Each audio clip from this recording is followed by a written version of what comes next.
এক সময়ের কথা, আফ্রিকার এক সবুজ ঘন জঙ্গলে ছোট্ট এক হাতির বাচ্চা থাকত। তার নাম গজু। গজু ছিল খুব দুষ্টু। খেলাধুলা আর দৌড়ঝাঁপ ছাড়া তার এক মুহূর্তও কাটত না। সে সকালে নদীতে গোসল করত, তারপর গাছের নিচে বন্ধুদের সঙ্গে লুকোচুরি খেলত। কিন্তু একদিন গজুর মনে হল, প্রতিদিন একই জায়গায় খেলি, একটু দূরে গেলে কেমন হয়। তাই সে জঙ্গলের এক নতুন পথে হাঁটতে শুরু করল।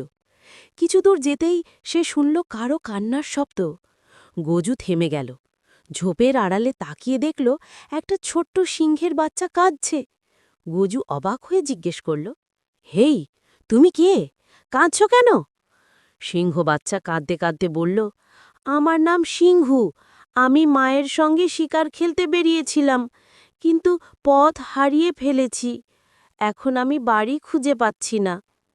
গজু একটু ভেবে বলল, চিন্তা করো না, আমি তোমাকে তোমার বাড়ি পৌঁছে দেব। সিংহ অবাক হয়ে বলল, তুমি আমাকে ভয় পাও না? আমি তো সিংহ। গজু হেসে বলল, তুমি তো আমার মতোই বাচ্চা।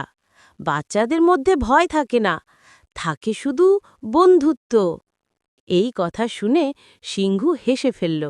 তারপর তারা একসঙ্গে বাড়ি খুঁজতে রওনা দিল। পথে তারা অনেক মজার ঘটনা দেখল। একটা বাঁদর কলা খেতে গিয়ে গাছ থেকে পড়ে গেল। একটা রঙিন টিয়া পাখি তাদের রাস্তা দেখিয়ে দিল। আর এক জায়গায় তারা দুজন মিলে এক কচ্ছপকে গর্ত থেকে উঠিয়ে দিল। ধীরে ধীরে তারা নদীর ধারে পৌঁছল। সিংহু নদী পার হতে ভয় পাচ্ছিল। তখন গজু বলল, ভয় পেও না, আমার পিঠে চড়ে বসো।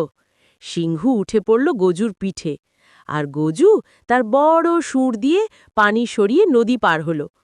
অবশেষে তারা সিংহুর গুহার সামনে পৌঁছল। সিংহুর মা তখন খুব চিন্তিত ছিলেন।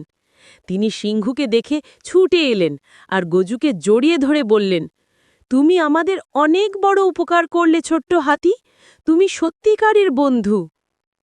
সেই দিন থেকে গজু আর সিংহু হয়ে গেল অবিচ্ছেদ্য বন্ধু।